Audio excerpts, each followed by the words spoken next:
Hey everyone, welcome back to another Clash Royale episode. So, we're doing our 8th battle in the blind deck challenge. So, my opponent has the Fire Spirits, Miner, Prince, and Balloon. So, out of all the cards that he has in his first rotation here, I think I was least ready for the Balloon if he had decided to drop it, but he didn't. He decided to use the Prince as a tank and the Miner as well, basically DPS. Now, those Fire Spirits are going to be really annoying because the Barbarians, as you know, they're pretty squishy against a bunch of fire spirits just constantly hugging them to death. Because you know, the fire spirits just want to give you those warm, friendly hugs, but it doesn't quite work out. So I pressure my opponent on the right here with the minions and the lumberjack, and he didn't know what to do for a brief second, and in that time he was deciding how to address the minions and the lumberjack simultaneously. I managed to take a good chunk of health off his tower. So, I used the Barbarians to stop the Hog Rider, but my opponent decided to drop the Miner. In retrospect, that actually is a smart idea, given that the Princess was splashing the tower's general area. So it actually caught on to the Barbarians, so now he can just Fire Spirit those away pretty easily and not have to worry about it, because I have no zap.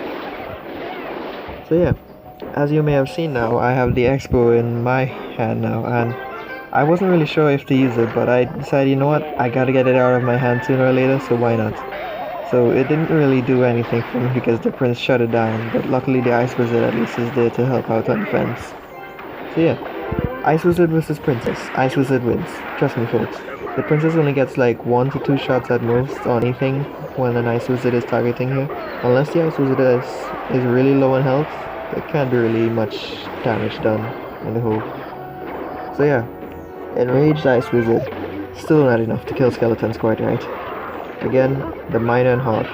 If he had done it in the opposite order, it might have been a little bit better in terms of damage output, because the Miner would tank for the Hog and the Hog would do DPS. Now I put the poison over there thinking he'd drop the Fire Spirits there, but he saw my little trick there and decided to go against it. So my opponent reveals his Balloon, and I was panicking at least for a brief moment when I first saw it. So the Balloon gets to my tower and does some death damage. And yeah, my Expo decides to lock back onto his other tower there. So luckily for the Expo, I managed to just take the win and just snipe his tower pretty easily. And he drops troops into the Expo's range, which is nice. The Expo is really great on defense, guys. A defensive Expo is much better than a defensive Mortar because the Expo just has so much range, you don't have to worry about it being targeted up close for long. And yeah, I was just screwing with my opponent now. I just didn't want him to get enough elixir to come back to stop me. So I dropped my Ice Wizard here in the place that he'd normally drop his Miner. It was a little off, but at least the slow prevented him from taking the tower. So, hope you liked the video, guys. Keep stopping by anytime. I got lots of videos. Trust me, lots. Peace out.